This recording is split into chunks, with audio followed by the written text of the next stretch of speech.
में हमारे एक मौलाना से किसी ने सवाल पूछी, आजकल बड़ा वो गर्दिश कर रहा है। चेज आए कि जब मैंने जवाब दिया था तो उन्हीं मौलाना ने मुझ पे एतराज़ किया था। लेकिन मैं कभी भी शख्सियात का दिफा नहीं करता, न शख्सियात पे तनकीद करता हूँ, मजहब का दिफा करता हूँ और मजहब के लिए हाजिर हूँ। किसी से मेरा शख्सी इख्तलाफ हो सकता है, लेकिन जब नजरियाती तौर पर कोई मेरे मजहब की दीवार गिराने लगेगा, आप फलां की तकरीम क्यों नहीं करते, आप इनकी तकरीम क्यों नहीं करते, हुजूर आप हमें बता दें आप किन की करवाना चाहते हैं। ना मैं क्योंकि शब अशूर है, पैगाम दुनिया तक पहुंचाना चाहता हूं, आप किन की करवाना चाहते हैं, ये क्यों करते, ये क्यों करते। खुदा की कसम मैं कह रहा हूं कि जिस दिन हमने अपने बच्चों को सवाल याद करवा दिए ना, इतने डेंजरस सवाल याद करवाएंगे ना, आपसे जवाब पसीने आपके दांतों को आएंगे। जिस दिन हमने अपने बच्चों को सवाल याद करवा दिए, हमारा तो एक ही सवाल बड़ा है कि आप तो अभी तक यही तय नहीं कर सके कि बच्चे के कान में सुबह वाली अजान देनी है या शाम वाली देनी है। छठा साल है मुझे वतन छोड़े हुए, मिंबर की इज्जत कसम खा के कह रहा हूं, करबला की 2 कब्रों के दरमियान किसी मुल्क का पासपोर्ट नहीं लिया। आज भी पाकिस्तानी पासपोर्ट पे सफर करता हूं। हुसैन की मां से यह कहा था कि तेरी वकालत की इस दुनिया से कोई कीमत नहीं लूंगा, ना किसी मुल्क की शहरियत चाहिए, ना कोई सियासी पनाह चाहिए, ना अपने लिए कोई दुनियावी दौलत चाहिए। सिर्फ वतन छोड़ा था कि बीबी इतनी सांसें देना कि जो नहीं कह सकता वो दुनिया के हर कोने में जाकर सुना सको। उसने खैबर को जंग लिखा, खंदक को जंग लिखा, बदर ओहद को जंग लिखा, जमल सफीन को जंग लिखा। उसने चाहते ना चाहते हुए भी करबला को जंगे करबला ने लिखा, वाक़िया करबला लिखा।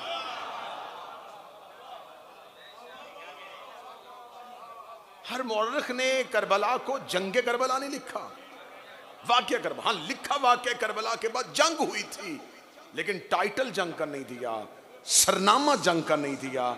जब लिखा फिर बाद में बहुत सी बकवासात हुई, शहजादों की जंग थी, इक़्तिदार की जंग थी, हुकूमत की जंग थी। तेरे मौरख के कलम में दम है तो उसे कहे इसे जंगे करबला लिखे। वो जंगे करबला लिख ही नहीं सकता, इसलिए कि यहाँ जंग वाला कोई असूल पाया ही नहीं जाता। क्योंकि जंगों के असूल हैं कि ज्यादा जीतते हैं और थोड़े हार जाते हैं। यहाँ 72 ने 9 लाख को हरा दिया है, यहाँ अकलियत ने अक्सरियत को हरा दिया है। जंगों के असूल है कि हमेशा वो जीतता है जिसके हाथ में खंजर होता है, जिसके हाथ में तलवार होती है। यहां खंजर टूट गए और गर्दनें सलामत रही, यहां सीने ने नेज़ों के रुख मोड़ दिए, यहां प्यास जिंदा रही और दरिया शर्मिंदा हो गया। यहां प्यास जिंदा रही और दरिया शर्मिंदा हो गया। यहां कोई भी जंग का असूल नहीं पाया जाता था। जहां पर भी जंग क्या कोई असूल लिखता भी तो कैसे लिखता, लश्कर इधर भी था, लश्कर उधर भी था, लेकिन उधर तादाद में ज्यादा थे, इधर तादाद में थोड़े थे। लेकिन मुझे इज्जत कुरान की कसम है कि वहां लाखों में से हर कोई एक दूसरे से पूछ रहा था कल हम बच जाएंगे, जिंदा घर चले जाएंगे। या 72 में से हर कोई एक दूसरे से आज रात पूछ रहा था कल हम मर जाएंगे, हमारा लहू हुसैन के काम आ जाएगा। वहां खत लिख लिख के बुलाए जा रहे थे, यहां चिराग बुझा बुझा के उठाए जा रहे थे। वहां आने को कोई तैयार नहीं था, यहां से जाने को कोई तैयार नहीं था। हुसैन के 72 ने बुझे चिराग में दुनिया को बता दिया कि हुसैन ने इस जंग को इसलिए जीता है कि हुसैन इब्ने अली ने जमाने को यह बता दिया है ये 9 लाख लेके आया था, मैं 72 लेके आया हूं, ये दौलत लेके आया था, मैं प्यास लेके आया हूं।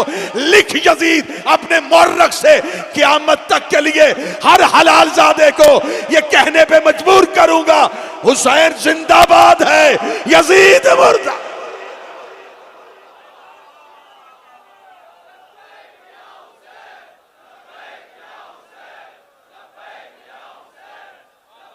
बिस्मिल्लाह।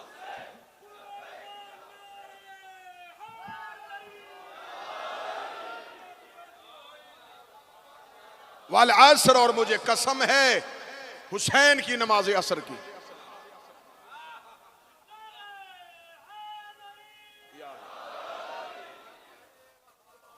मुझे हुसैन की नमाज असर की कसम।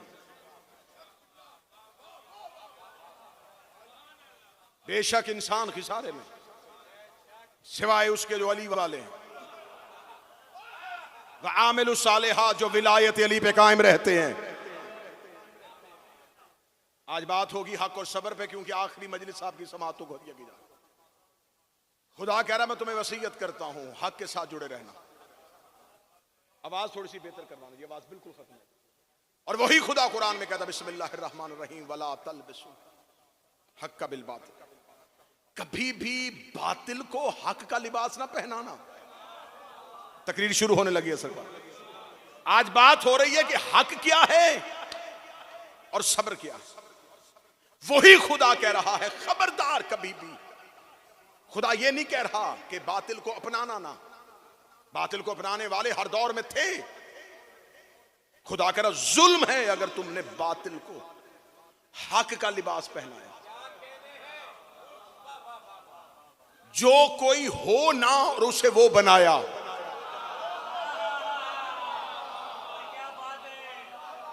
इस कुरान की आयत को नहजुल बलागा में मैं बंदा नहीं बताऊंगा, सिर्फ लहजा अली का बताऊंगा। खुदा कुरान में कह रहा है कभी बातिल को हक का लिबास ना पहनाना। जिस्म बातिल का हो लिबास हक का पहना दो और उसे हक बना के दुनिया के सामने पेश कर दो। कभी भी दुनिया की समझ में नहीं आता कि बातिल का हक का लिबास पहनता है। एक ही खुतबा मिलता है नहजुल बलागा में, जब मौला अली से पूछा गया कि या अली उन्होंने हुकूमत बना ली है। अमीर अल मोमिनीन ने दरबार में जाके कहा तूने वो कमीज पहन ली है जो तेरे बदन में पूरी नहीं आ रही।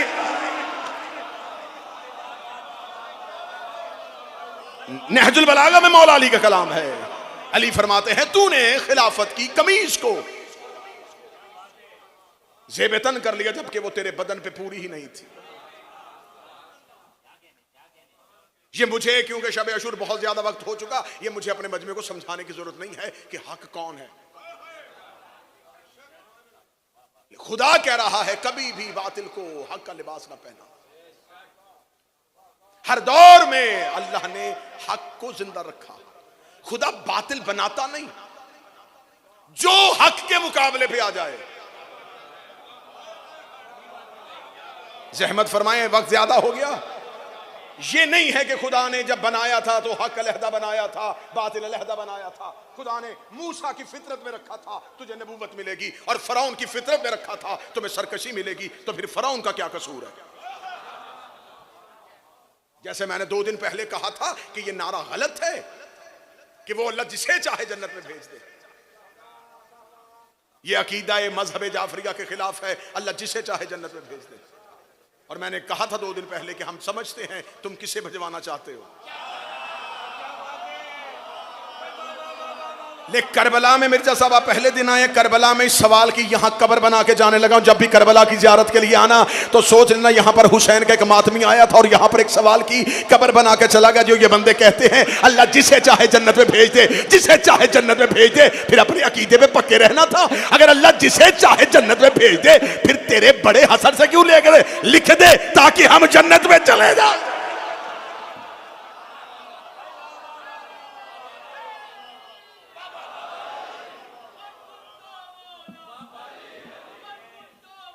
बिस्मिल्लाह।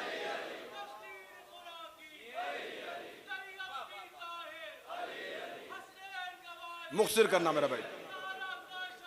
अली अली अली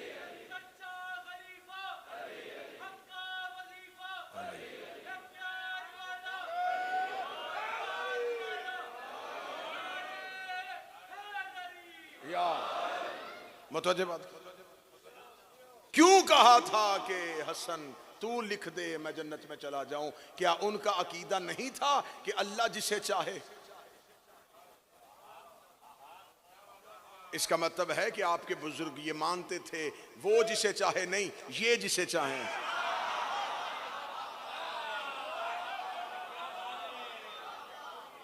इन्होंने जन्नत कीमत दे के खरीद ली है। कभी भी बातिल को हक का लिबास ना पहने। मैं आज शब आशूर की मजलिस कैमरों की मौजूदगी में आपकी नुमाइंदगी करते हुए दुनिया तक ये पैगाम पहुंचाना चाहता हूं। कल का 10 मुहर्रम का दिन तलू होगा और हर मुसलमान ये कहने की कोशिश करेगा कि मैं हुसैन के साथ हूं। ये पैगाम करबला से जरूर जाना चाहिए पूरी दुनिया में। हर एक ये कहने की कोशिश करेगा, हर मुसलमान ये कहने की कोशिश करेगा कि मेरा ताल्लुक हुसैन के साथ। ये है हुसैन की जीत। कोई भी यजीद की तरफ जाने को तैयार नहीं हो रहा। हर कोई मातम करे न करे, काले कपड़े पहने न पहने, कल 10 मुहर्रम कोई मुसलमान ये नहीं कहेगा कि मैं हुसैन के साथ हूं। सब कहेंगे हुसैन के साथ। आज मैं करबला से ये पैगाम देना चाहता हूं कि आप इमाम हुसैन के दिन में 10 मुहर्रम अपने आप का ताल्लुक हुसैन के साथ साबित करने की जो कोशिश करते हैं। जब हुसैन लेना हो तो सिर्फ अकेला हुसैन नहीं लेते। हुसैन किसी निजाम के नुमाइंदे थे। मौला हुसैन अलैहिस्सलाम ने जो क़याम किया, जो खरूज किया, जो इनकार किया, हुसैन इब्न अली का ये इनकार बहसीयत फर्द नहीं, बहसीयत इमाम और बहसीयत एक निजाम के नुमाइंदा होने की हैसियत। हुसैन इब्न अली इमामत के नुमाइंदे थे। यजीद इब्न मुआविया खिलाफत का नुमाइंदा था। हुसैन अचानक इमाम नहीं बने।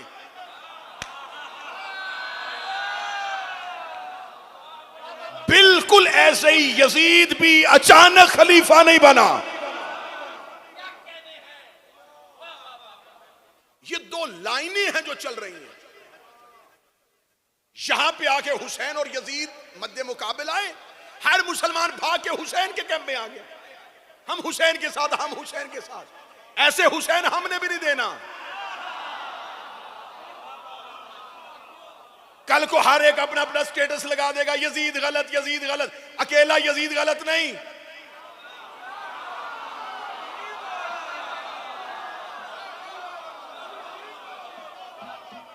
अब मैं जुमला कहने लगा और मुझे चेहरों पे रौनक चाहिए। हुसैन की सबसे बड़ी जीत यह है, हुसैन को सही कहने के लिए कई गलत कहने पड़ते हैं।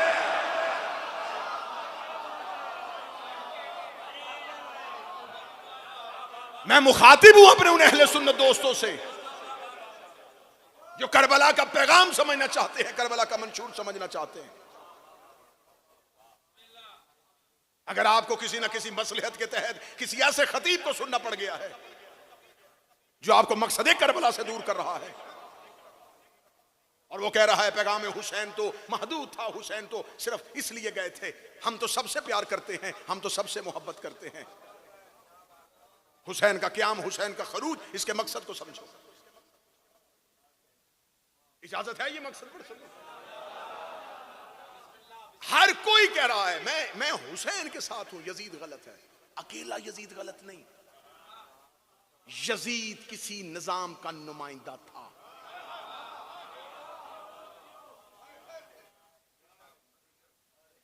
यजीद को किसी ने उस तख्त पर बिठाने में मदद की थी।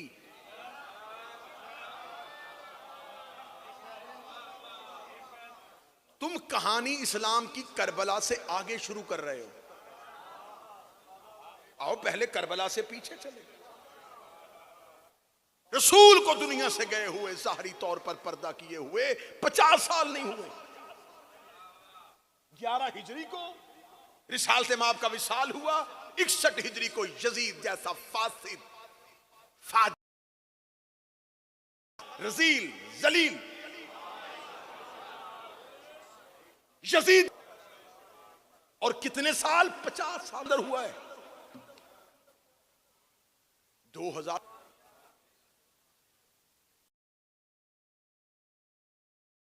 अगर 95 और 100 साल है, उस दौर में 95-100 साल एवरेज एज नहीं थी। रसूल के दौर में बच्चा था, हुसैन के दौर में जवान था।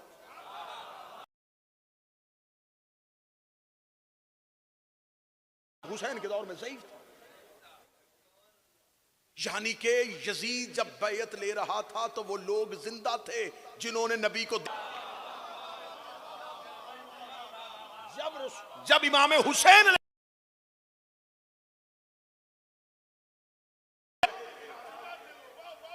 तो वो उम्मत मोहम्मदी जिंदा थी। हुसैन देखा था।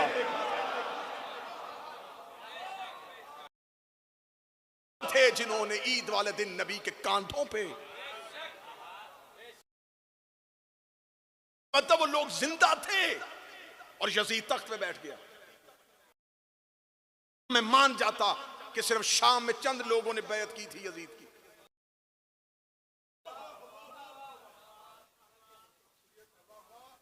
आप कहेंगे नहीं नहीं, वो सब हुसैन के साथ थे। जो हुसैन के साथ थे, हुसैन ने इतनी करबला निखरी हुई, इतनी उजली और इतनी वाज़ेह बनाई है कि हुसैन ने अपने 72 में एक एक का नाम बताया है।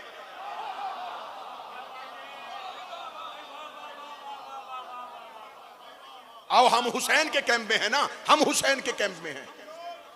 आओ हमारे पास, हम तुम्हें 72 के नाम बताते हैं, वल्दियतें बताते हैं, कबीले बताते हैं, रंग बताते हैं, कद बताते हैं। हम तुम्हें बताते हैं कि हुसैन वो के साथ कौन थे। तू हमें बता यजीद के साथ कौन थे।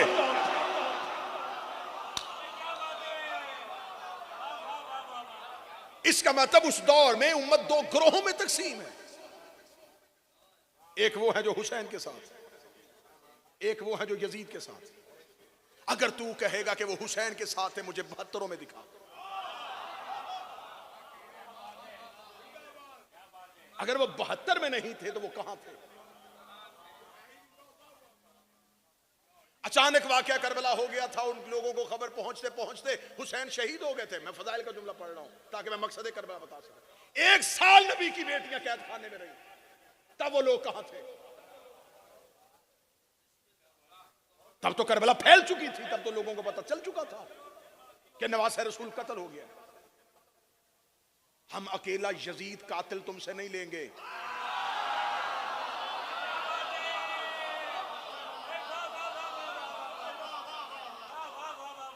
1400 सालों से यह ड्रामा बनाया हुआ है, यजीद जैसा बदकार हमारे सामने किया हुआ है। इसने हुसैन को कत्ल किया, इसने हुसैन को कत्ल किया। वो तक आया कैसे? जब इसका बाप मरा, ये मलाउन तो शिकार करने गया था, इसने तो अपने बाप का जनाजा भी नहीं पढ़ा। इसके बाप ने मरने से पहले इसकी बैत क्यों ली? इसने गवर्नरों को खत क्यों लिखे?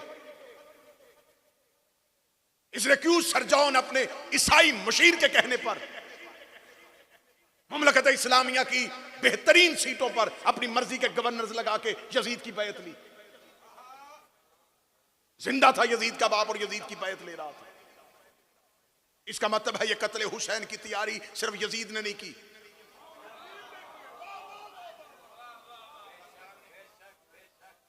यजीद का बाप इस कत्ल में शरीक। ना ना ना ना, खोज बड़ी दूर तक जाएगी।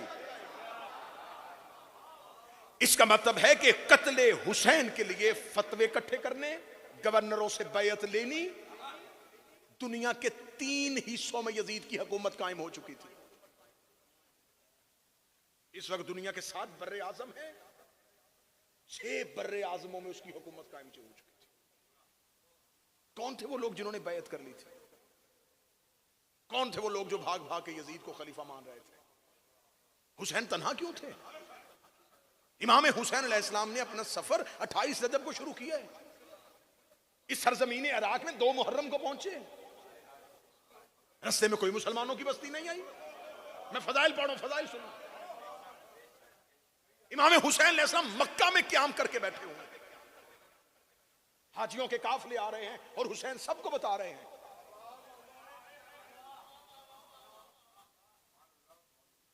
आज उठ के कहते हैं शियों ने मारा, शियों ने मारा, शियों ने मारा। तो जिस लम्हे हुसैन कत्ल हो रहे हैं वो दौर तो सहाबियों का है।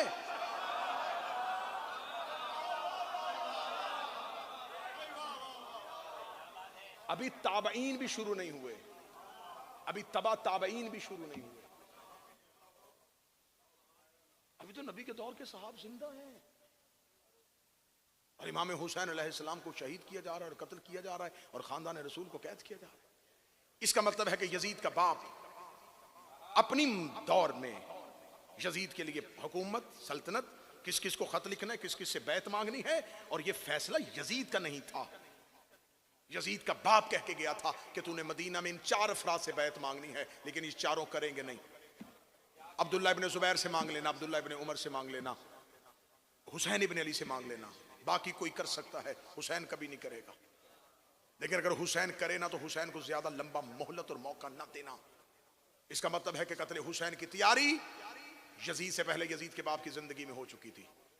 हमें मजबूरी है, हमारे रहबर का नाम हुसैन है। भाई कोई आम फर्द नहीं कत्ल हुआ, हमारा इमाम का कत्ल है,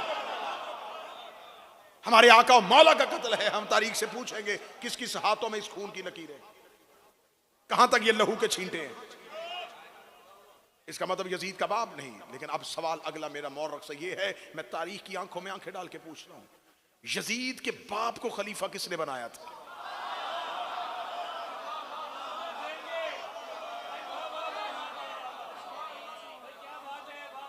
ये तो बनु उमैया में से था, ये तो तुलका में से थे, ये तो खानदान रसूल नहीं था, ये तो नबी को तकलीफें देने वाला खानदान था। ये मुमलकत इस्लामिया का सरबरा कैसे बन गया? इसको दमिश्क का हाकिम कैसे बनाया गया? फिर पूरे मदीने तक इसको सरजमीने मुमलकत इस्लामिया की सल्तनत कैसे दी गई? कहा गया नहीं वो इस वजह से हुआ था कि ये चौथी खिलाफत मौला अमीर अल मोमिनीन के बाद फैसला हो गया था। तो फिर मुझे बताओ, अली की खिलाफत के दौर में अली जैसे इमाम के होते हुए मुआविया बिन अबू सुफियान का साथ देने वाले कौन थे?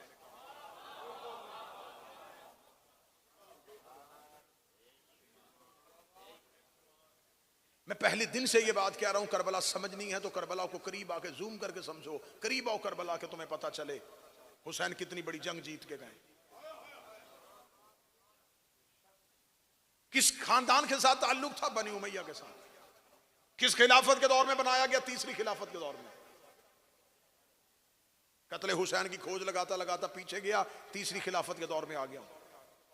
अब मुझे बताओ, मुसलमानों का जब तीसरा खलीफा बना तो कमेटी किसने बनाई थी?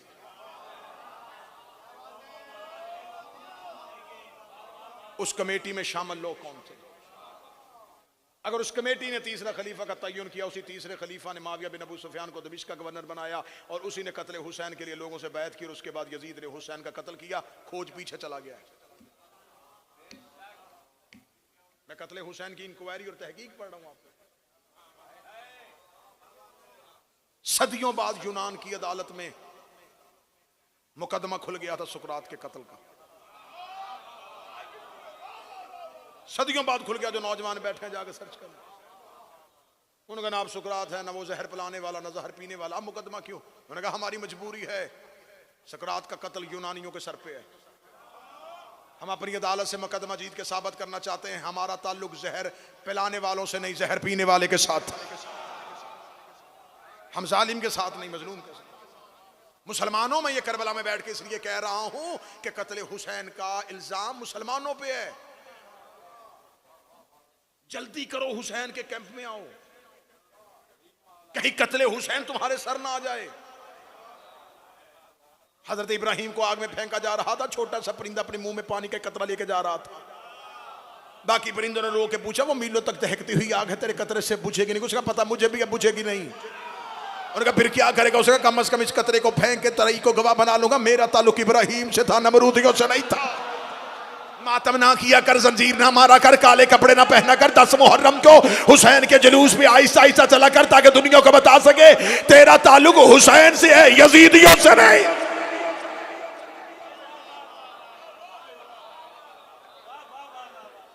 किसने बनाया? तो खिलाफत का दौर कमेटी किसने बनाई थी?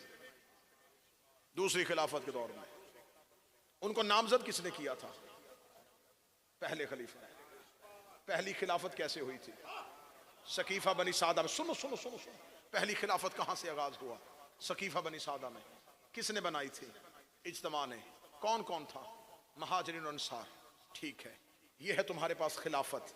नबी के जाने के बाद बाज़ाब्ता कोई ऐलान नहीं था, नबी जाता हुआ नमाज, रोजा, ज़कात, हज, दाढ़ी कितनी रखनी है, मसवाक कैसे करनी है, खाना कैसे खाना है, सफर कैसे करना है, कपड़े कैसे पहने, ये सब बता गया था। लेकिन ये नहीं बता के गया था कि मेरे बाद दीन का वारिस कौन है।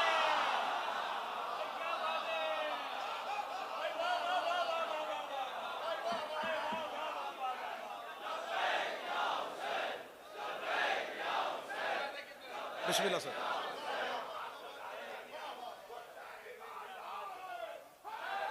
या अली, वो रसूल सब कुछ बता के गए थे। वो बता के गए थे कि कौन सा जानवर हलाल है, कौन सा हराम है, किस परिंदे का गोश्त खाना है, किसका नहीं खाना, ज़िबा कैसे करते हैं, दस्तरखान कैसे बचाते हैं, वो सारे हलाल हराम बता गया। और उसे ये भी पता था कि मेरे बाद कोई नबी नहीं। वो उम्मत को बगैर हिदायत के छोड़ के चला गया। मान ली हमने तेरी लॉजिक, है अनलॉजिक, मान ली। हम नजरियात का एहतराम करते हैं, लेकिन हम नजरियात का एहतराम करते हैं, इंजमाम नहीं करते।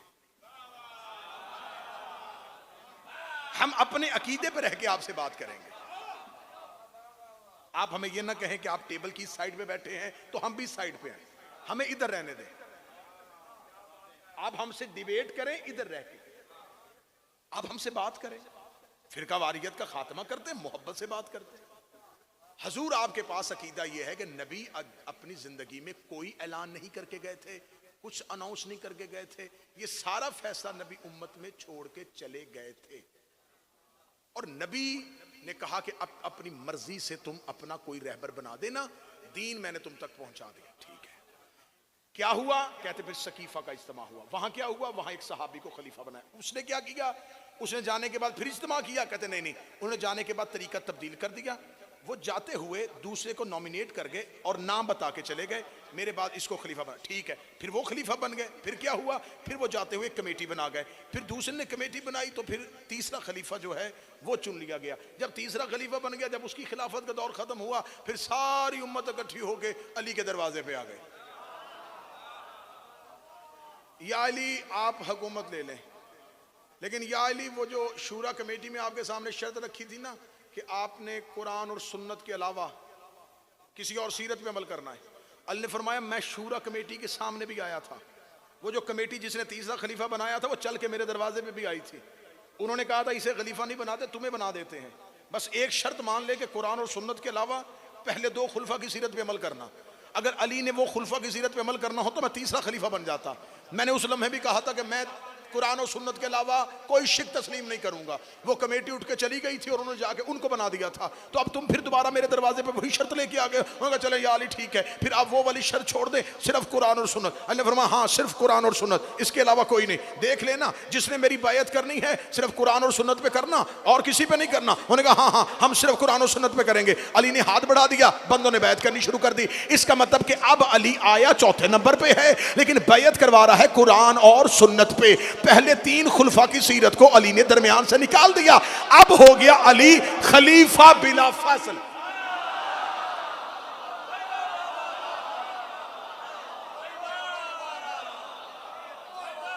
अगर मौला अली ने उस कंडीशन को निकाल दिया, और मौला अमीर अल मोमिनीन का लॉजिक बड़ा मजबूत है। अमीर फरमाते मैं मासूम हूं, मैं किसी गैर की सीरत पे अमल नहीं कर सकता। कुरान और सुन्नत के होते हुए किसी की सीरत क्यों? अब एक है ये जो सकीफा से आगाज हुआ, निजाम सकीफा की नुमाइंदगी करता करता यजीद आ गया। इधर है निजाम इमामत। रसूल ने अपनी जिंदगी में गदीर में अली की इमामत का ऐलान किया। उनके बाद मौला हसन आए, उनके बाद मौला हुसैन आए। इमामत तीसरे नहज पे पहुंची तो हुसैन आ गया। खिलाफत छठे दर्जे पे पहुंची तो यजीद आ गया। ये बड़ा छटा हुआ था।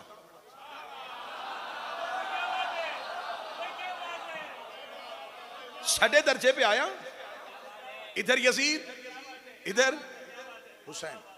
ये सकीफा की नुमाइंदगी, ये गदीर की नुमाइंदगी। अब इधर जब यजीद आया तो अब हर कोई इस सिस्टम से निकला और हुसैन की तरफ आ गया। अब अगर आपने हुसैन को मानना है तो सिर्फ हुसैन को नहीं मानना, आपने इस पूरे निजाम को मानना है जिसके तहत हुसैन आया। और अगर आपने इनकार करना है तो सिर्फ यजीद का नहीं करना, उस पूरे सिस्टम का इनकार करना है जिसके तहत यजीद है। ये क्या फैशन बन गया है? 10 मुहर्रम को काले कपड़े पहन लेना, स्टेटस लगा देना, 6 दे के हलीम की दे देना और हुसैन की हो जाना। हुसैन देगे देने से नहीं मिलता, नजरिया तब्दील करो, फिक्र तब्दील करो, सोच का जाविया बदलो। इतनी बड़ी कुर्बानी है करबला में, पूरा कुनबा, पूरा खानदान नबी का कत्ल हुआ है। कुर्बानी को समझो। यजीद सकीफा की नुमाइंदगी कर रहा है, हुसैन गदीर की नुमाइंदगी। अगर आज कोई कहेगा हुसैन सही है तो उसे मानना पड़ेगा गदीर सही है, और अगर कोई कहेगा यजीद गलत है तो उसे मानना पड़ेगा सकीफा गलत है। इतना बेहतरीन पैगाम देने लगा, मुझे बताओ, मैं करबला में लाउड स्पीकर की मौजूदगी में इतने जम्मे गफीर में चैलेंज करके कह रहा हूं, मुझे कोई बंदा हुसैन को माने बगैर, अलीयुन वलीउल्लाह पढ़े बगैर यजीद की खिलाफत को गलत साबित करके दिखाए। ये मेरा चैलेंज है, चैलेंज है मेरा। यजीद को गलत कहने के लिए, यजीद की खिलाफत को गलत साबित करने के लिए अलीयुन वलीउल्लाह पढ़ना शर्त है। अगर आप कहेंगे आपने अलीयुन वलीउल्लाह भी नहीं पढ़ना और यजीद को गलत कहना है, आप अपने नजरिए के तहत रह के उसे गलत कह ही नहीं सकते। मैं दलील देता हूं, मैं लॉजिक देता हूं। आप कहेंगे यजीद गलत है, आपका आज के इस रिसर्च के दौर का बच्चा पूछेगा कि यजीद की हुकूमत गलत क्यों थी? आप हमें बताएं कि आपने रसूल के जाने के बाद पहला खलीफा कैसे बनाया था? इज्तिमा से, एक गैदरिंग इकट्ठी हुई, उन्होंने मिलकर फैसला कर लिया। इसका मतलब है कि आपके पास, आपके मजहब के अंदर नबी के जाने के बाद खलीफा बनाने का पहला उसूल यह है इजमाए उम्मत। यजीद के पास यह था, उसने अकेले ने अपनी हुकूमत कायम नहीं की, गवर्नरों ने उसकी बैयत की थी। इसका मतलब इजमाए उम्मत वाला कॉन्सेप्ट उसके पास था। आपके पास दूसरा खलीफा कैसे बना था? पहला जाता हुआ दूसरे को नामजद करके गया। यजीद के पास ये असूल भी था, उसे उसका बाप जाता हुआ नामजद करके चला गया था। आपके पास तीसरा खलीफा बनाने का असूल क्या था? कमेटी। यजीद के पास ये असूल भी था। उसने सिर्फ 6 रुकनी कमेटी नहीं, उसने 18,000 मुफ्तियों से अपनी खिलाफत का फतवा ले लिया था।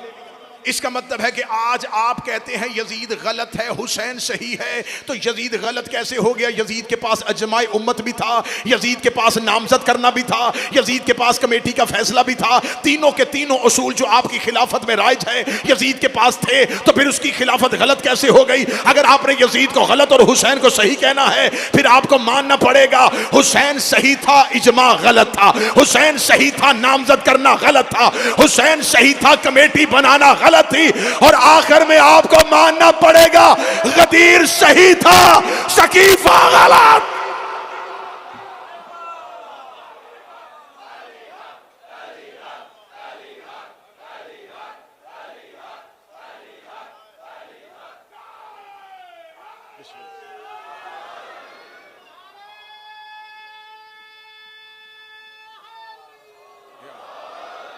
हुसैन सिर्फ सही नहीं, हुसैन का पूरा निजाम सही। सिर्फ यजीद गलत नहीं, यजीद का पूरा निजाम गलत। करबला हुसैन की जीत नहीं, गदीर की जीत है, दीन की जीत है, अल्लाह की जीत है, आदम की जीत है, नूह की जीत है, 1.25 लाख नबियों की जीत का नाम।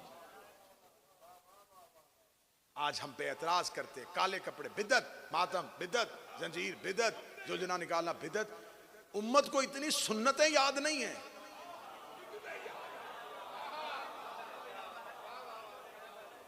और हम में ऐसे आला ज़र्फ लोग, ऐसे उम्दा ज़हन लोग हैं कि हम सिर्फ सवालों के जवाब देते हैं।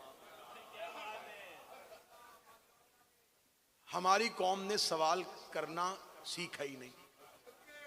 हमसे पूछना शुरू, हमसे सिर्फ पूछा जाता है ये क्यों करते हैं, ये क्यों करते हैं, ये क्यों करते हैं, ये क्यों करते हैं। सारा साल हम ये बताते हैं ये क्यों करते हैं, ये क्यों करते हैं, ये क्यों करते हैं। खुदा की कसम मैं कह रहा हूं कि जिस दिन हमने अपने बच्चों को सवाल याद करवा दिए ना, इतने डेंजरस सवाल याद करवाएंगे ना, आपसे जवाब पसीने आपके दांतों को आएंगे। जिस दिन हमने अपने बच्चों को सवाल याद करवा दिए। हमारा तो एक ही सवाल बड़ा है कि आप तो अभी तक यही तय नहीं कर सके कि बच्चे के कान में सुबह वाली अजान देनी है या शाम वाली देनी है।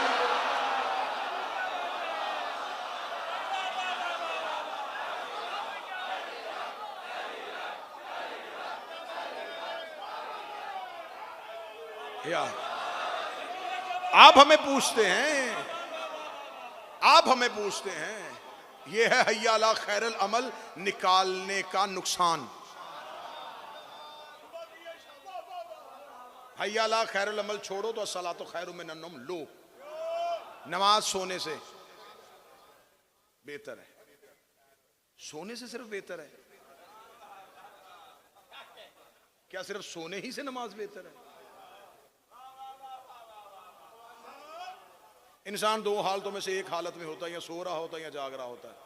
जो जाग रहा होता है उसके लिए तो ये जुमला बिल्कुल ही मुहमल है। उस जुमले का तो उसके लिए बनता ही नहीं ना। अब अहले जुबान के होते हुए, शोरा के होते हुए मैं जुमले की तशरीह करूं भाई, दो हालतों में से एक हालत होती है भाई, या बंदा सो रहा है या से भाई जाग रहा है। अगर जागने वाले से कहो कि अस्सलातु खैरुम मिनन नौम तो कोई फायदा नहीं, क्योंकि वो जाग रहा है। और अगर सोने वाले से तो क्या फायदा, वो तो सो रहा है।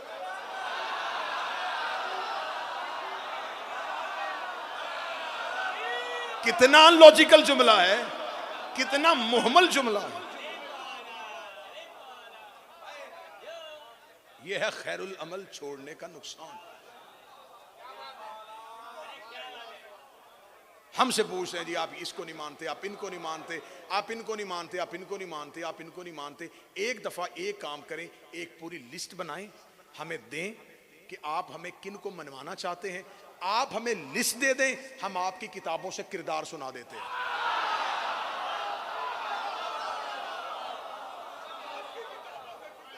हाँ भाई, जबरदस्ती तो नहीं मनवाया जाता ना।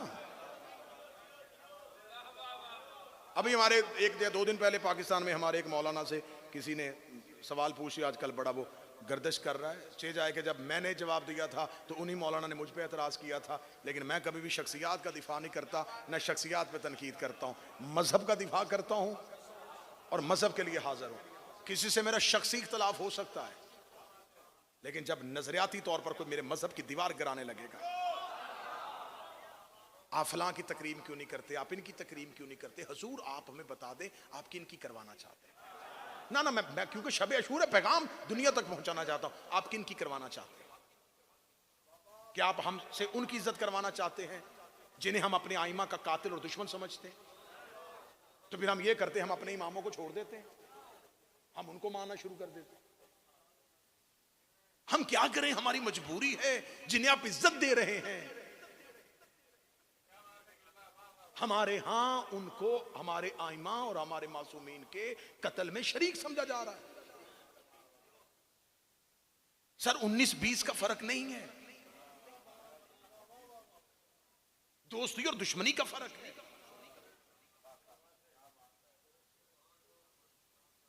आप हमसे कहते हैं कि आप एहतराम नहीं करते। आप हमें बताएं हजरत हमारे यासर का कातिल कौन है? क्या हमारे यासर सहाबी नहीं? हजरत अबू जर गफारी को मदीने से निकालने वाला कौन है? चले छोड़ दे। मोहम्मद बिन अबी बकर का कातिल कौन है? मालिक बिन नवैरा का कातिल कौन है? रसूल की ज़ौजा को जिंदा गड़े में फेंकने वाला कौन है?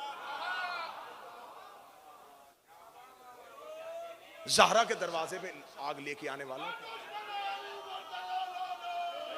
मौला हसन के जनाजे पे तीर बरसाने वाला कौन? अमीर अल मोमिनीन के खिलाफ मुख्तलिफ जंगों में आने वाले कौन थे? बातें चलती चलती चलती आ गई ये, लेकिन ये मेरे हुसैन की जीत थी। मैं पूरी जिंदगी में इस जुमले की तस्वीर पढ़ता रहूं तो मैं नहीं कर सकता। ये इतनी दुनिया पागल तो नहीं है कि लोग सरहदें बंद करते हैं। जहां बॉर्डर पे खतरा हो, फितरत इंसानी है, कभी भी इंसान उस मुल्क की तरफ सफर नहीं करता जहां इंसान को अपने वापसी पे निकलने का रास्ते का यकीन ना हो। इराक सरजमीन बॉर्डर बंद करती है, हुसैनी दरवाजों पे खड़े, हमें आने दो। ये इस महंगाई के दौर में दुनिया शिद्दत के साथ हुसैन की तरफ भाग क्यों रही है? क्या जादू किया है इसने मखलूक पे? क्या सहर तारी किया है इसने इंसानियत पे? कभी सोचो तो सही। दीवानावार लोग हुसैन से प्यार क्यों करते हैं? क्यों हुसैन की तरफ इतनी शिद्दत के साथ भागे चले आ रहे हैं? पूरी कायनात में इतने किसी के घर नहीं है जितने हुसैन के। इतने किसी के नौकर नहीं है जितने हुसैन के नौकर हैं। बस खत्म करूं शब अशूर और बात तवील ना हो जाए। मैं फजाइल पढ़ूंगा और फजाइल में ये जुमला मुझे फजाइल की महराज पे चाहिए, और यही शब अशूर आखिरी जुमला है। हक को, बातिल को कभी भी हक का लिबास ना पहना। इमाम हुसैन अलैहिस्सलाम से पहले मैं फजाइल पढ़ूंगा। 4 कत्ल आबादियों में हुए और चारों के कातिल छुप गए।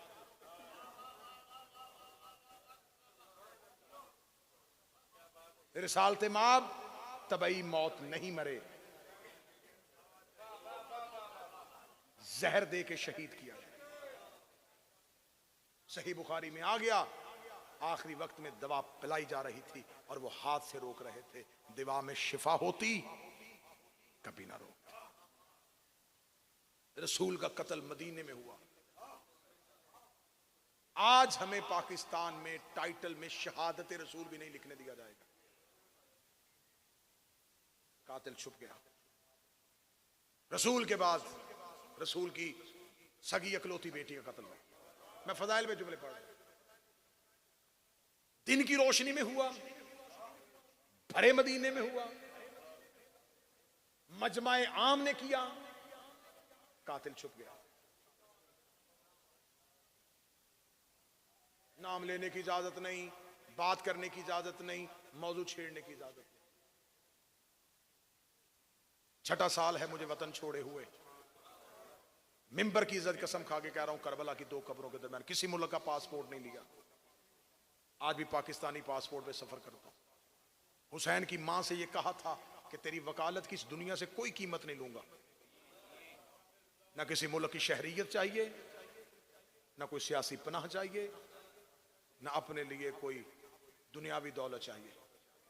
सिर्फ वतन छोड़ा था कि बीबी इतनी सांसें देना कि जो नहीं कह सकता वो दुनिया के हर कोने में जाकर सुना सकूं। और ये इनका एहसान है कि इन्होंने मुझे अपने शहर का मिंबर दिया, मुझे अपने शहर के अलावा किसी का मोहताज नहीं होने दिया। मैं इस जुबान को इसलिए बबांगे दोहल खोलता हूं, यहां अब्बास ने कहा है कि जो चीज चाहता है वैसे बताओ हमारा हक। यहां किसी की कोई मजबूरी नहीं, यहां अब्बास जामिन और अब्बास वारिस। तीसरा कत्ल अमीर अल मोमिनीन का हुआ, मदीने में हुआ। जहर दी गई, सिर्फ एक औरत का नाम जोदा बिनते अशद, इसने जहर दी। किसकी बेटी थी? जिसकी बेटी थी वो किसका भांजा था? जहर कहां से आई थी? लालच किसने दिया था? सारे कातिल छुप गए। अमीर अल मोमिनीन का कत्ल मस्जिद में हुआ। एक कातिल दिया गया, इब्ने मुलजम, किराए का कातिल था। पेड़ किसने भेजा था? तलवार कहां से ली थी? कितने लोग साथ आए थे? जहर कहां से खरीदा था? किसके घर में पनाह ली थी? कातिल छुप। 4 कत्ल सैयदों के भरे मदीने में, भरे शहरों में, दिन की रोशनियों में हुए। तारीख ने कातिल छुपा दिए। जुमला कहूंगा और इसके बाद चुप, अशरा खत्म। ये है मेरे हुसैन की जीत। चारों के कातिल घेर के करबला ले आया।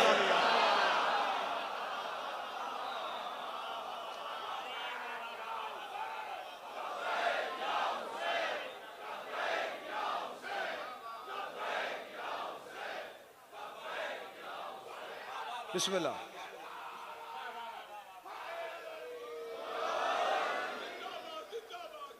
अब कोई छुपाए तो कैसे छुपाए? हथेली जैसा सहरा। मेरे मौला हुसैन ने जमीन भी वो खरीदी जहां कोई दरख्त, जहां दूर दूर तक कोई छुपने की जगह नहीं। कातिल को चेहरा नहीं छुपाने दिया। जहां से कत्ल की तहरीक शुरू हुई थी, बहन कातिलों को उल्टे कदम चलाती हुई वहां ले आए।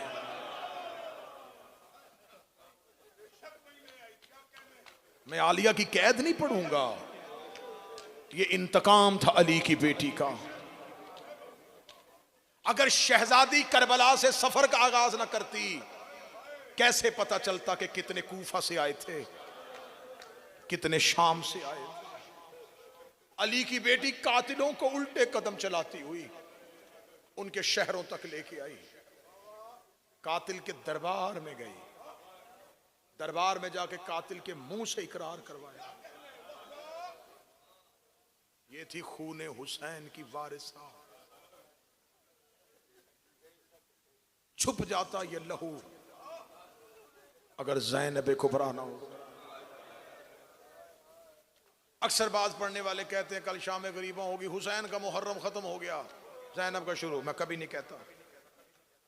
हुसैन का मुहर्रम ही तो ज़ैनब का मुहर्रम था, और ज़ैनब का मुहर्रम ही तो हुसैन का मुहर्रम। बस इतना फर्क पड़ गया।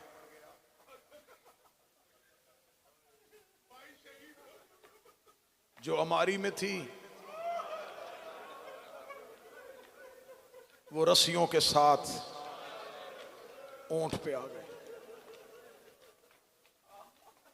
जो मुर्तजिस का सवार था वो नेज़े पे सवार।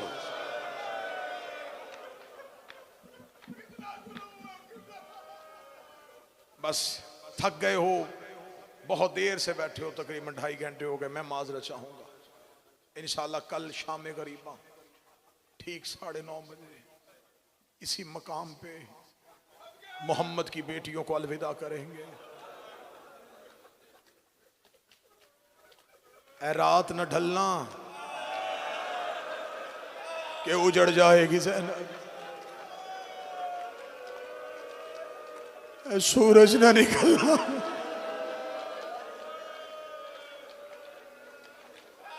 काश हमारे बस में होता।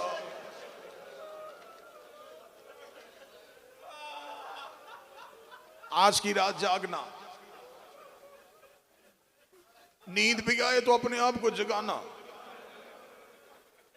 जगाने के लिए मैं एक जुमला कह देता हूं, बशरी तकाजे हैं, फितरत इंसानी है। नींद गलबा करे, एक लम्हे के लिए आंखें खोल के कहना आज सकीना जागती रही है।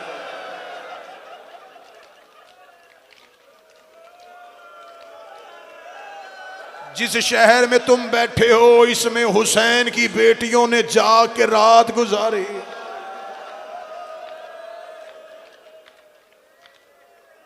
मैं शब आशूर का मुसाहिब पढ़ूंगा तो गुफ्तगू इतनी हो जाएगी, तुम ज्यादा रो लिए तो तुम अकबर को कैसे रोगे। वरना अहमद शाह जी मेरा दिल फट रहा है कि मैं तुम्हें आज की शब आशूर बहन भाई की मुलाकातें सुनाऊं, अली की बेटियों की आज के रात उजड़ना और रोना सुनाऊं। लेकिन मुझे पढ़नी है हुसैन की अकबर की शहादत। इस अंदाज से सुनना कि तुम रोगे और अब्बास देख रहा है। जुमला मेरा नहीं, जुमला है शहीद इरफान हैदर आबदी मरहूम का। वो कहा करते थे अकबर पढ़े वो जिसने पढ़ने के बाद मर जाना हो, अकबर सुने वो जिसने सुनने के बाद मर जाना हो। अकबर के बाद जिंदा रहने का कोई मकसद नहीं।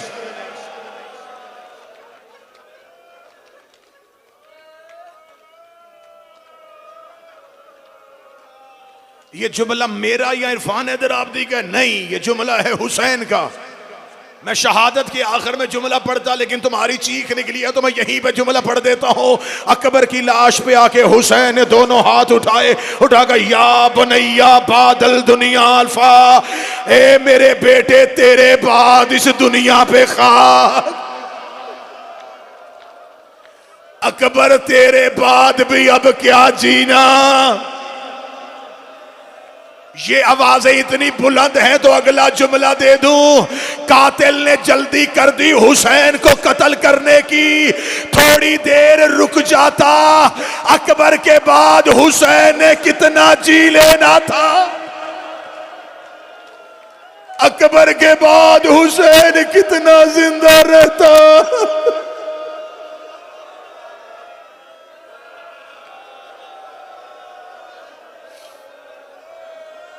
जल्दी कर दी कातिल।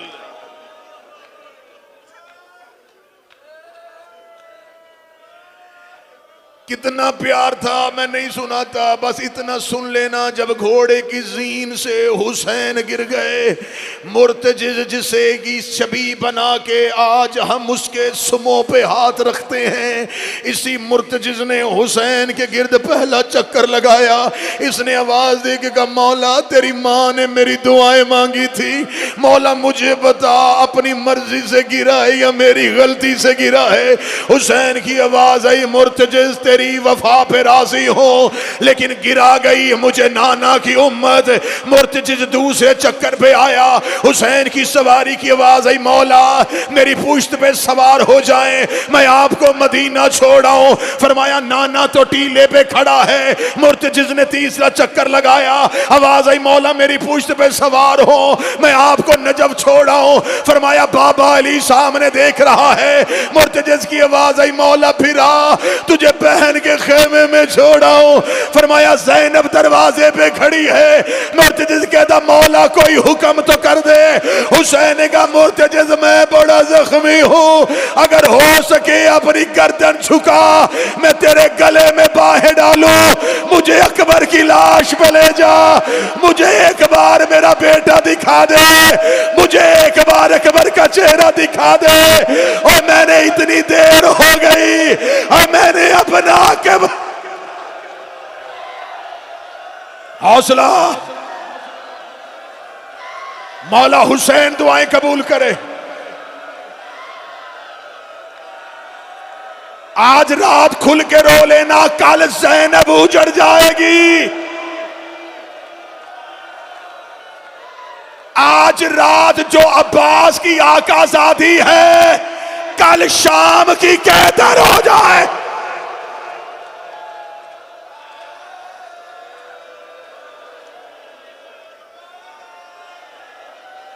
18 साल बुरकों में पाला। अली की बेटी ने अली अकबर को 18 साल जवान किया। शरीकतुल हुसैन ने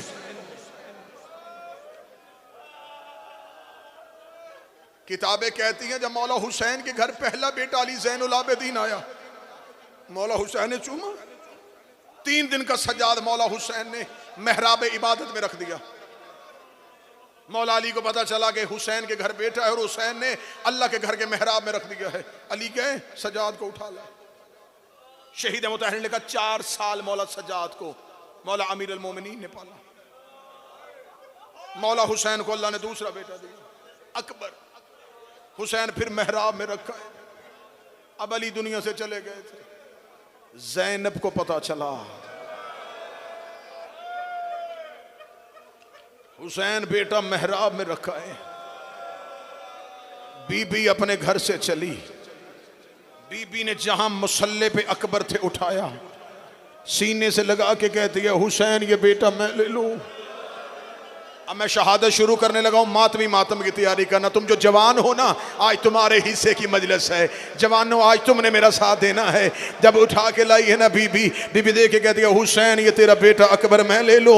हुसैन ने सर की नजरें झुकाई, देखा आलिया की तरफ, देख के कहा, ज़ैनब मैं माँ जितना हया करता हूँ आपका, ने मांगा है मैंने दे दिया है, लेकिन इतनी मिन्नत करता हूँ ज्यादा देर के लिए ले ले, थोड़ी देर वापस मांगो, मुझे दे देना। रो के कभी जब तेरा जी चाहे मेरे घर आके अपने बेटे का चेहरा देख लिया करना। किताबें कहती हैं हुसैन रसूल का बेटा मस्जिद नबी से फजर की नमाज पढ़ के सीधे आलिया के घर में जाते, अकबर के चेहरे से पर्दा हटाते, अकबर का मुंह चूमते। 18 साल हुसैन अकबर के चेहरे की तलावत करते रहे। वादा ज़ैनब ने किया था, मैं ज्यादा देर के लिए ले रही हूँ, जब जी चाहे मुझसे वापस ले लेना। 10 मुहर्रम का दिन आया, हुसैन मैदान करबला में तन्हा रह गए। गरीब ज़ारा सुबह से जनाजे उठा उठा के थका, ज़ैनब के दरवाजे पे आके हुसैन अपने दरवाजे पे हाथ रखा। हुसैन की आवाज़ आई, अस्सलामु अलैका या अहले बैत नबुवा, ऐ नबी के घर वालों तुम पर हमारा सलाम। ये सवाल मदीने के साइल अहले बैत के दरवाजे पे करते थे। ज़ैनब की आवाज़ आई, फिज़ा ये जंगल में मेरे दरवाजे पे कौन मांगने आया है? फिज़ा की आवाज आई, बीबी मुसल्ला छोड़ दरवाजे पे हुसैन खड़े हैं। अली की बेटी तड़प के उठी, रो के कहती, हुसैन आज मेरे दरवाजे पे साइल बन के क्यों खड़े हैं? रो के कहते, ज़ैनब कोई चीज तूने मदीने में ली थी, आज मैं वापस लेने आया हूं। ज़ैनब रो के कहती, हुसैन क्या लेने आए हैं? रो के कहते, मैंने तुझे अकबर दिया था, मुझे मेरा अकबर वापस कर दे। बीबी ज़ैनब ने अकबर का हाथ पकड़ा, हुसैन के सामने ले जाके रो के कहती, कितने दिन का दिया था? आवाज आई, 3 दिन का। फरमाया अब कितने साल का है? का 18 साल का। रो के कहती, तेरे सर की कसम है मैंने 18 साल अकबर के कुर्ते को मिट्टी नहीं लगने दी। मुझसे वादा करके जा, मेरा अकबर रेत में ना मिला देना। और मेरी शबीयत पे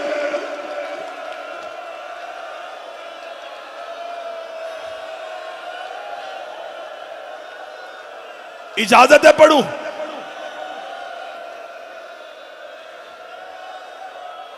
मैंने 18 साल बुरकों में पाला। मैंने मदीना में अकबर के चेहरे से नकाब नहीं हटाया। मैंने किसी बद नजर की नजर नहीं लगने दी। हुसैन, हुसैन मेरा अकबर। हुसैन की आवाज आई, दीन नहीं बचता, बाबा की विलायत नहीं बचती। रोग गदी पर इतनी इजाजत है, मैं अकबर तैयार कर लूं। हुसैन दरवाजे पे खड़े हो गए। आलिया की आवाज आई, अम्मा फिजा एक एक खेमे में जाके कह सैयदादियों, जिसने अकबर से मिलना हो एक बार मेरे खेमे में आ जाए। बीबियां अपने अपने खयाम से दौड़ी। अली की बेटी के खेमे में अकबर घोड़े पे सवार थे। बीबियों ने अकबर के घोड़े के गिर्द हल्का बांधा। कोई अपने सर पे मातम करके कहती वाह मुहम्मद, कोई कहती वाह मदीना, कोई कहती वाह हिजाबा। अकबर घोड़े की जीन पे थे। कोई सैयदादी कहती अकबर सर झुका, मैं तेरी पेशानी चूमू। कोई कहती अकबर नीचे हो, मैं तेरी दाढ़ी चूमू। कोई कहती अकबर बटन खोल, मैं तेरा सीना चूमू। कोई कहती अकबर आस्तीने उलट, मैं तेरी कलाइयां चूमू। एक 4 साल की सैयद जादी अकबर के घोड़े के आगे खड़ी, रो के कहती उनके कद बड़े हैं, मेरा कद छोटा है। अपना पांव रकाब से बाहर निकाल। अकबर ने पांव रकाब से निकाला। सकीना ने अकबर के पांव पे मुंह रखा। रो कदी सुगरा के हिस्से के बोसे।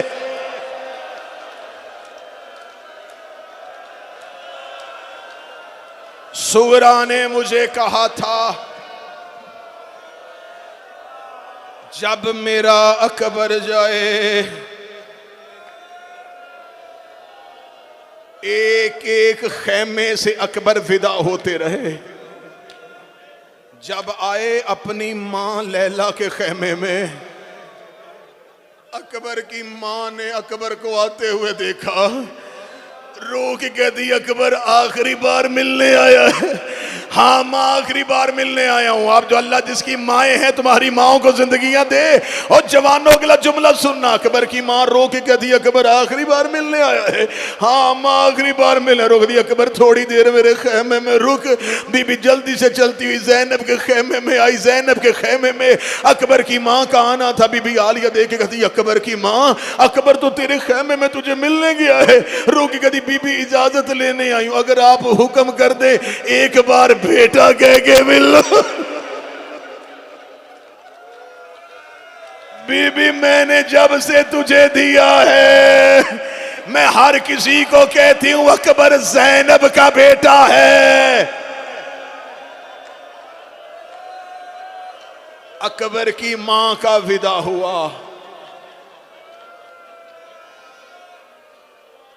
अगला विदा सुनना हौसले के साथ, सांस लेके। अब आए अकबर सज्जाद के खेमे में। बिस्तर पे थे हुसैन का बेटे।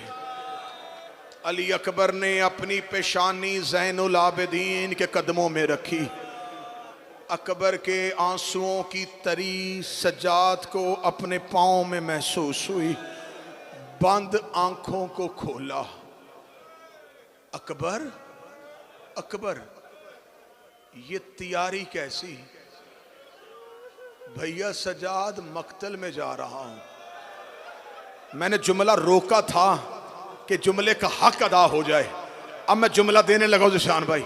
मौला सजाद की आवाज़, अकबर ये जिर्रा ये तलवार।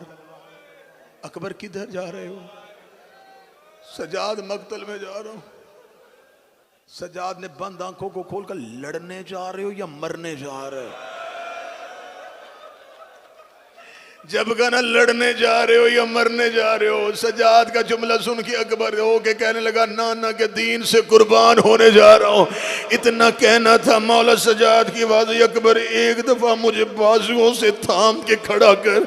अकबर ने सजाद को खड़ा किया। दो जवान भाई एक दूसरे के आमने सामने आए। सजाद ने अकबर के गले में बाहें डाली। रोकेगा तू बाबा का लाडला बेटा है। बाबा हुसैन से एक सिफारिश कर दे, तेरी जगह मरने में चला जाता हूं, शाम कोई और चला जाए और मैं बगैर चादर के फुफियां दरबारों में लेके और मैं अकेला शाम की गलियों। हौसला हौसला हौसला।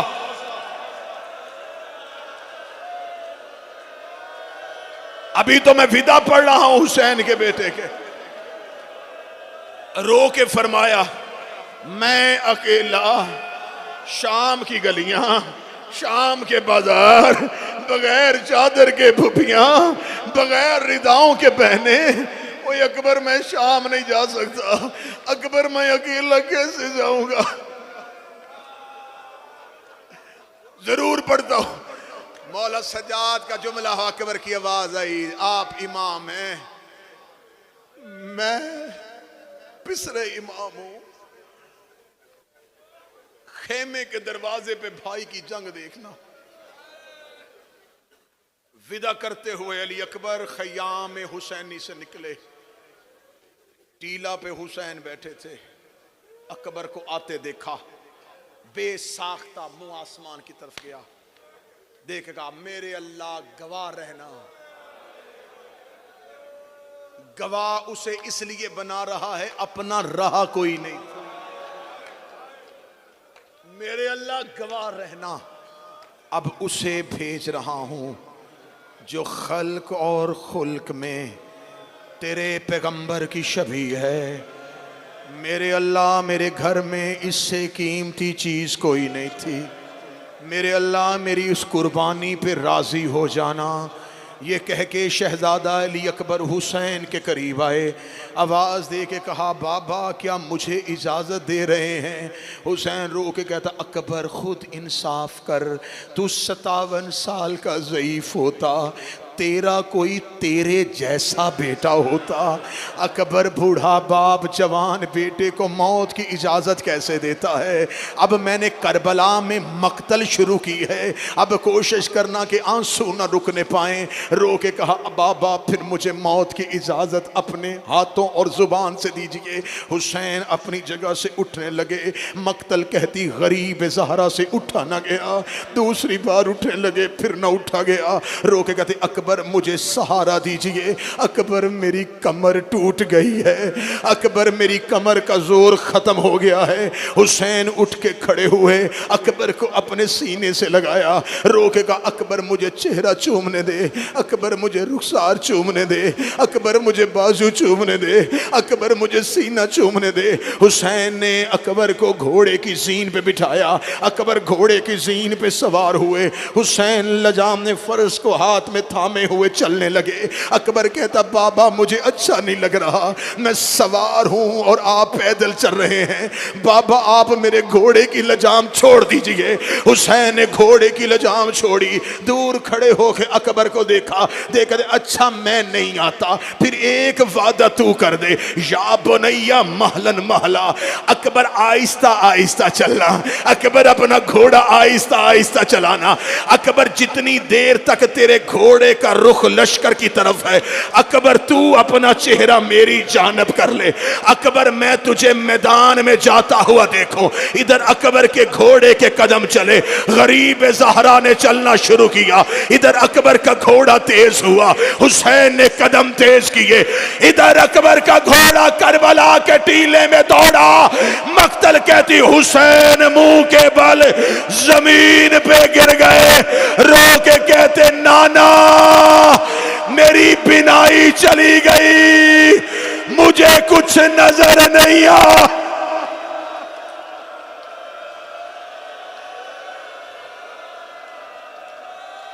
हुसैन चेहरे के बल, हुसैन मुंह के बल करबला की रेत में गिरे। गरीब ज़हरा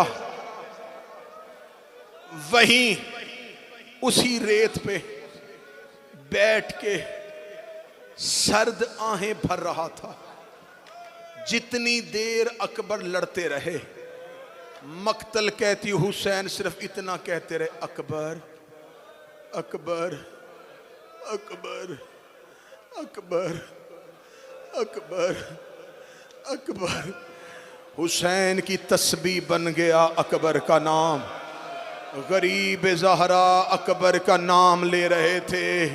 शबे अशूर है और वो गलियां हैं जिन गलियों से कितनी बार हुसैन गुजरे हैं। अल्लाह जाने कहां से कोहनियों के बल चला है। मैं जुमला पढ़ने लगा हूं और जुमला सुनना और रोना। खैमा गाह कहाँ है और मकाम अली अकबर कहाँ है। खैमा गाह के बाहर टीला था जहां हुसैन बैठे हुए थे। यहाँ अचानक मैदान से आवाज आई, बाबा मैं गिर गया। इतना कहना था, गरीब ज़हरा हर लाश पे बिजली की तरह गए हैं। अकबर की लाश पे हुसैन कभी इधर गिर जाते, कभी उधर गिर जाते। मक्तल में जाके हुसैन ने आवाज दे के कहा, किसी ने मेरा अकबर देखा हो? मुझे मेरे अकबर की आवाज नहीं आ रही। या कातिलों का शोर बुलंद हुआ, आवाज आई, वो जो गिरता हुआ आ रहा है वही मोहम्मद का बेटा हुसैन है। तू सीना प्यारा कर या चेहरा प्यारा कर। कातिलों ने अकबर को छोड़ा, अपने घोड़े हुसैन की जानब दौड़ाए। हुसैन जमीन पे गिर उठ रहे थे। कोई ताजिया ना मारता, कोई हुसैन को नेजा मारता। नाच नाच के कह रहे थे, हमने तेरा अकबर मार दिया, हमने तेरा अकबर मार दिया, हमने तेरा अकबर मार दिया, हमने। हौसला हौसला हौसला, पकड़ना पकड़ना पकड़ना।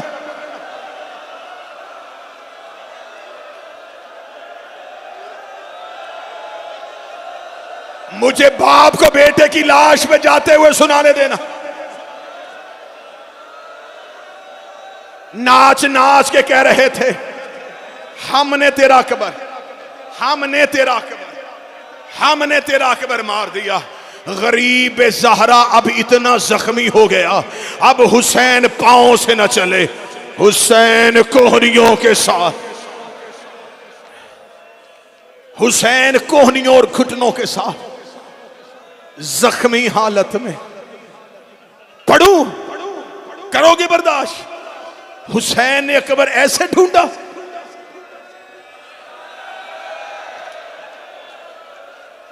अकबर अकबर अकबर अकबर बाबा लेने आया है।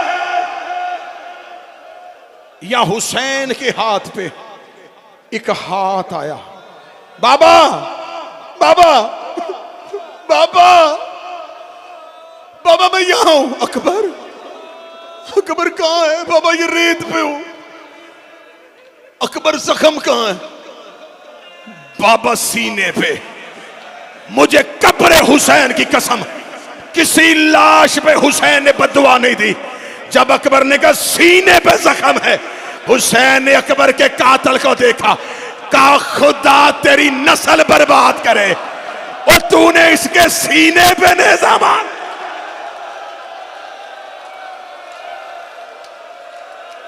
ओ ये कोई नेज़े वाला था?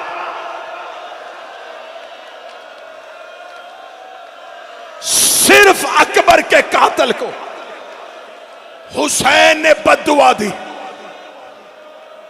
बाबा कहा था, बाबा बाबा ना रोना, बाबा रोना ना, बाबा ना रोना, बाबा कातल खड़े हैं।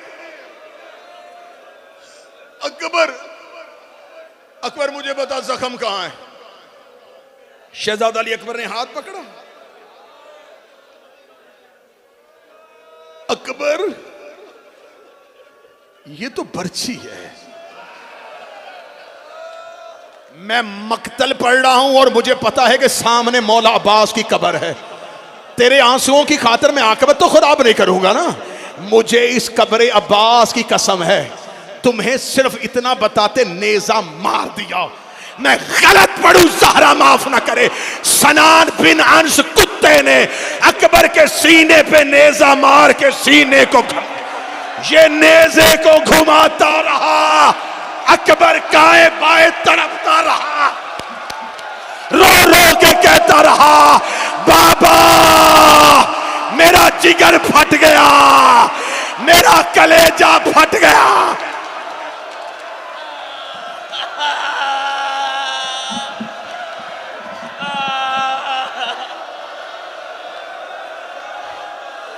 अकबर के सीने पे बरछी थी, गरीब ज़हरा जमीन पे बैठा। हुसैन ने बरछी पे हाथ डाला, हुसैन ने कहा अल्लाह अकबर।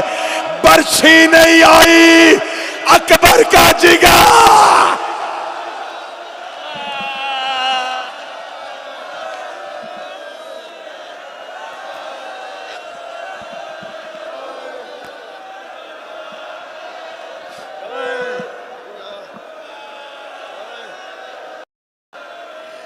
इन्ना लिल्लाहि व इन्ना इन्ना लिल्लाहि व इन्ना इलैहि राजिऊन। क्या खून ले पहट कर ख़ैले अकबर। अरे अरे माक शहाने, अरे अरे मासूस के रासाई न तुझे को ये जवानी, कैसा था मुक़द्दर। अरे माँ तेरी जुदा, अरे अकबर माँ तेरी जुदा में भला कैसे जिएगी। अरे मर जाएगी सोना जो खबर तेरी सुनेगी। अब क्या करूं जी कर। अरे 18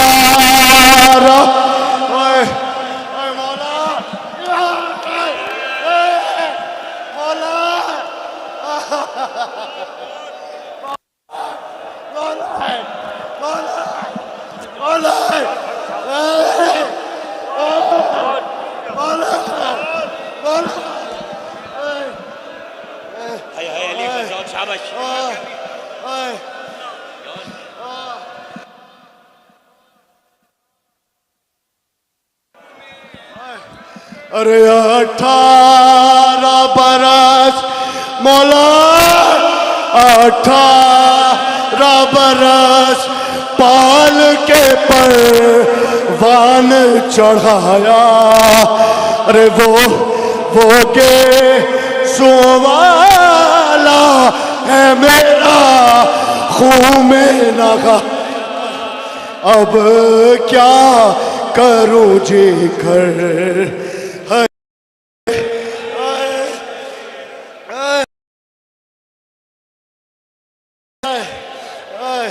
अरे इतना फिर